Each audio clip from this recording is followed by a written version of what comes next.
여러분 이제 지난 시간에 이어서 이번 시간에도 시파에 대해서 알아보겠습니다. 모르스부를 영국에서 1800년대 초에 발명이 되어서 이제 전쟁에서 전장 지역이 훨씬 더 넓어질 수가 있었고 그를 통해서 장거리 작전이 가능하게 되겠습니다. 단지 이 모르스 부호는 서로 송수신하는 과정에 있어서 모르스 부호를 치기 위한 장비가 필요하고 또 종종 그 모르스 부호 간의 피와 서로 송수신자 간에 그걸 해석할 수 있는 그런 신호 체계가 서로 약정이 돼야 되고 그걸 해석할 수 있는 그런 자료가 있어야 됨으로써 여러 불편을 초래할 수 있습니다.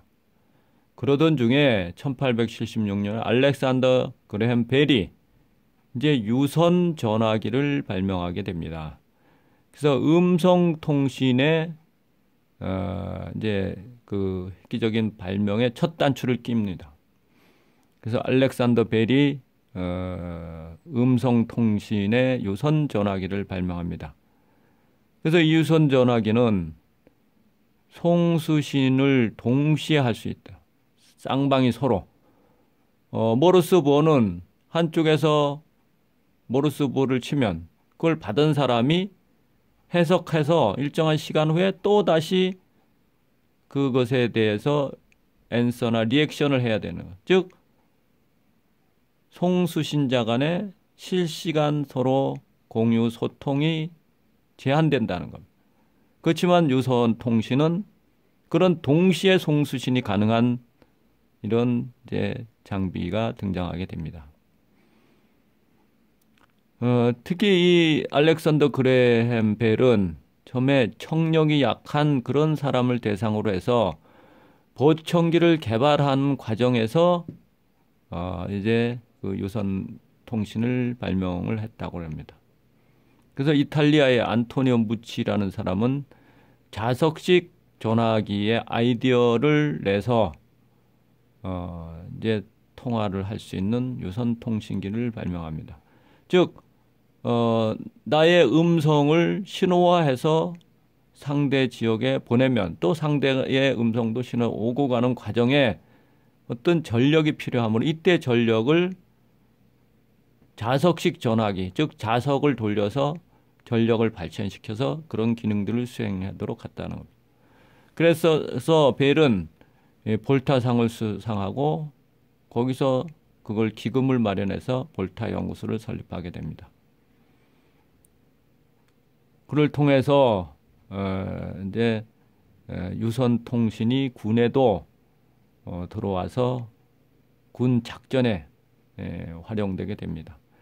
특히 유선 통신은 통신선이라는 그 환경을 구축해야 되므로 일정한 지역 부대가 주둔해서 통신선을 가설할 수 있는 시간적 여유가 있을 때는 유선 통신이 좋지만 수시로 작전 환경이 지역이 바뀌고 또 긴박한 상황에서는 통신선을 설치를 할 수가 없습니다. 그래서 방어는 내가 선정한 지역에 미리 다 준비해 놓고 적이 오기를 기다려서 하는 전쟁이기 때문에 방어 작전에는 유선 통신이 가능하지만 공격 작전에서는 부대가 수시로 이동하고 또 다양한 상황에서 신속하게 유선을 설치하기가 쉽지 않기 때문에 공격 작전에는 다소 제한된다고 할 수가 있겠습니다.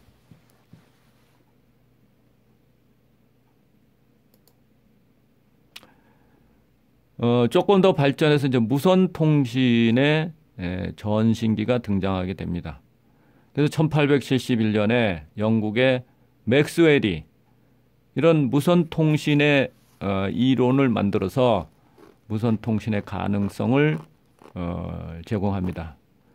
그러다가 1874년에 헤르츠가 이런 무선 통신의 실험을 성공하게 되고 1901년에 이태리의 마르코니가 무선 통신으로 해서 대서양을 횡단하는 그런 통신 수단을 성공시킵니다. 특히 이 무선 통신은 오늘날의 핸드폰과 같은 그런 통신이 되겠습니다. 군에서는 이제 무전기가 되겠죠. 무전기도 FM과 AM 이 두 종류가 있는데 특히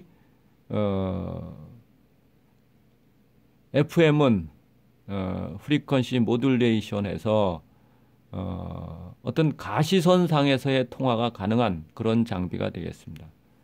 지금 AMA 같은 경우는 비가시선, 즉 산 너머 지역까지도 통화할 수 있는 그런 것이 바로 AM 장비가 되겠습니다.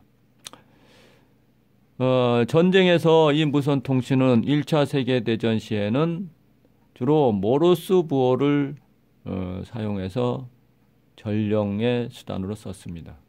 2차 세계대전 시에는 전신기와 레이더의 암호 해독기를 활용해서 무선 통신에 사용했는데 무선 통신의 단점은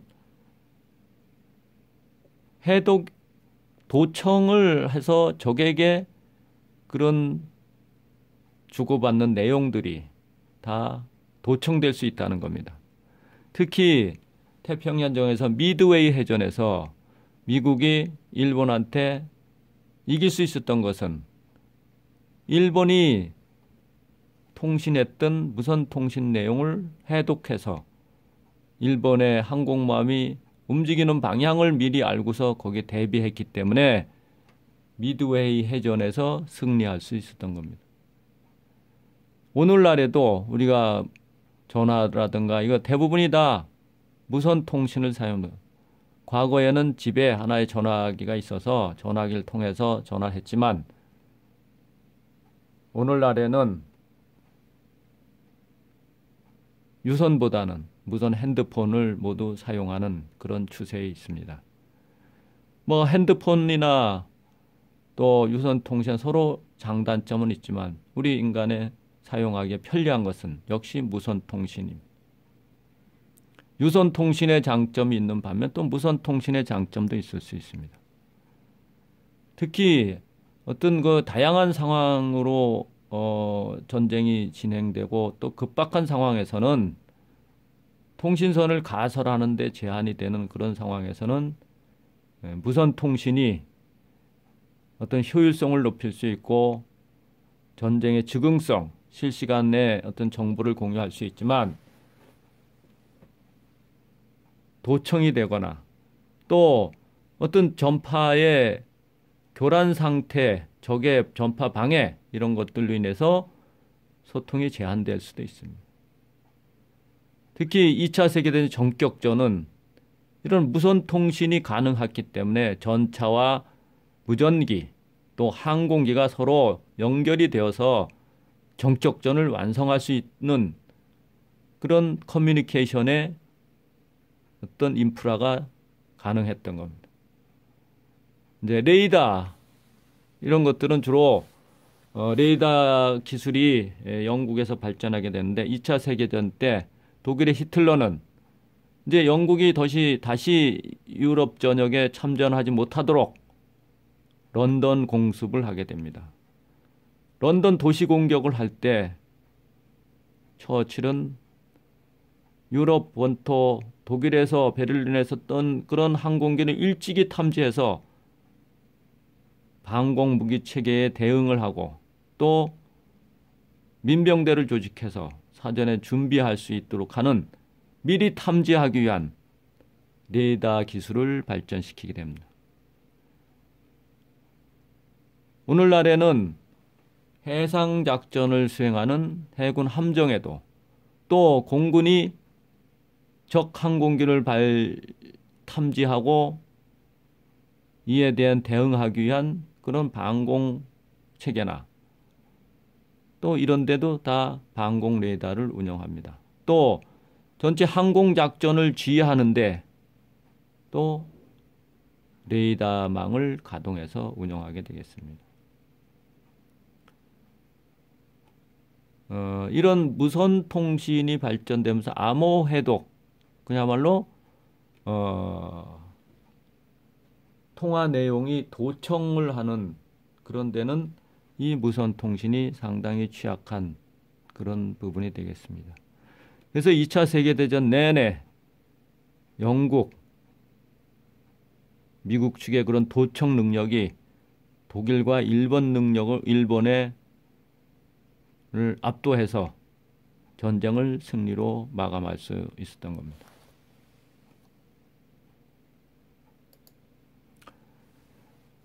무선 통신 간에도 서로 이런 도청이나 또 염탐을 방지하기 위해서 어떤 약호를 정해서 서로 무선 통신을 하겠노. 예를 들어서 애플 하면 알파, 파파,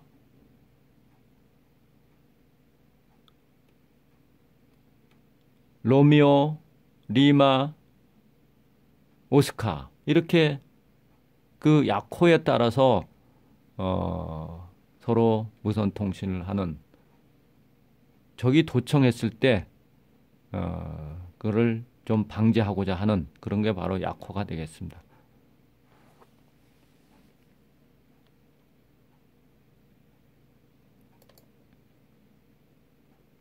C3I, C4I가 되기 전에 C3I의 전 단계를 거치게 되는데 이 C3I에서 커뮤니케이션 또 하나는 인텔리전스가 포함되는 겁니다. 이 개념은 1983년 미국의 FM30 작전의 요무령을 개정할 때 이런 내용들을 포함하게 됩니다. 이것은 3, 4차 중동전쟁의 결과와 또 월남전의 패배를 원인을 분석하고 평가하는 과정에서 즉 C3I의 필요성이나 앞으로 군 지휘나 작전 체계를 만들어야 된다고 해서 이런 C3I 체계가 나오게 되겠습니다. 그래서 3차 중동전쟁에서 이제 공지 전투를 수행해야 되는데 즉 커맨드 컨트롤, 통신, 적을 탐지하고 적의 정보를 서로 공유하는 그런 작전을 수행하기 위해서는 결국에는 C3I가 필요하다. 그래서 공지 전투를 하기 위해서는 이런 지휘와 통제, 통신, 정보가 서로 통합된 실시간대로 공유되는 그런 체계가 필요하고 해서 이제 C3I 체계가 등장하게 됩니다. 4차 중동전쟁에서는 공지 합동작전을 수행하기 때문에 공군과 지상군이 동시에 공군에서 탐지하거나 또 공군에서 타격하기 위한 또 지상군이 탐지한 적에 대해서 공군의 화력을 요청할 때 이런 것들이 다 C3I 개념이 나오게 된 그런 배경이 되겠습니다. 또한 월남전은 1955년부터 1972년까지 있었는데 이런 C3I 개념을 적용을 해야 됐을 텐데 하는 아쉬움에서 결국에는 월남전에서 패배한 미군이 원인을 분석하는 과정에서 이 C3I가 필요하다고 해서 이제 등장하게 됩니다. 그래서 정치적 차원에서 보면 목표의 원칙의 위배가 되겠습니다.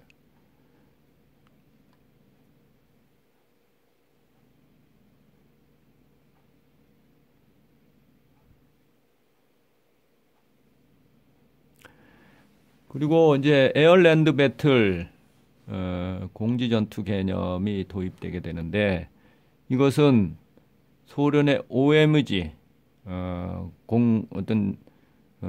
기동군단이라는 의미인데 OMG의 전략을 수립해서 이제 그 미군을 상대로 할 전략을 수립하니까 이에 대한 하나의 대응 개념으로서 에어랜드 배틀 개념이 등장하게 됩니다. OMG는 작전 기동 군단이라고 합니다. 즉 대규모 기갑부대가 기동을 하면서 적의 중심부를 타격해서 심리적으로 마비를 가져오게 하는 그런 작전이 OMG 개념입니다. 그래서 디지털 군단과 사단을 연구하게 됐고 미 육군은 제3군단과 3, 4단을 디지털 군단화해서 에어랜드 배틀 개념을 수행할 수 있도록 부대를 편성해서 육성하게 됩니다. 그리고 에어랜드 배틀은 그야말로 공중 자산의 필요성이 부각이 되고 중요시 되는 겁니다. 헬기, 전투기 등의 공중 전력을 지상 화력에 통합해서 전투력 발휘를 하는 그것이 바로 에어랜드 배틀 개념입니다. 또 공중 강습 작전 등을 체계화하고 전장 기능에서 자동화할 수 있도록 추구하는 개념이 바로 에어랜드 배틀 개념이 되겠습니다. 이제 C3I에서 컴퓨터 인텔리전스가 포함되는 C4I로 발전하게 되는데 이 C4I가 발전하기 위해서는 작전 발전의 5단계론을 주장하게 됩니다. 즉 1단계는 전략적 전개, 작전적 기동, 전술적 전투, 작전적 확대, 전략적 종결 이런 단계를 수행하기 위해서 이제 C4I가 등장하게 됩니다. 또한 당시에 ON이 5대 종심원 공격 이론을 만들게 되는데 즉 ON은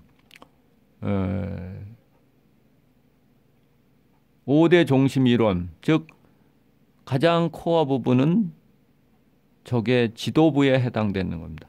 이 지도부는 항공력을 이용해서 동시적으로 공격해야 된다는 겁니다. 또 마찬가지 핵심 시설은 지도부 밖에 또 그거보다 조금 더 외곽에는 기반 시설, 핵심 시설은 예를 들면 원자력 발전소라든가 또 뭐 이런 방산 시설 뭐 이런 것들이 국민 또 야전군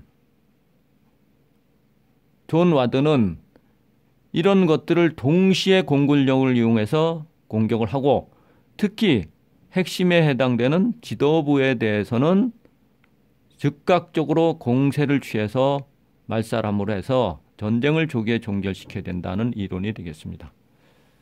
이번 시간은 여기까지 하고 또 다음 시간에 알아보도록 하겠습니다.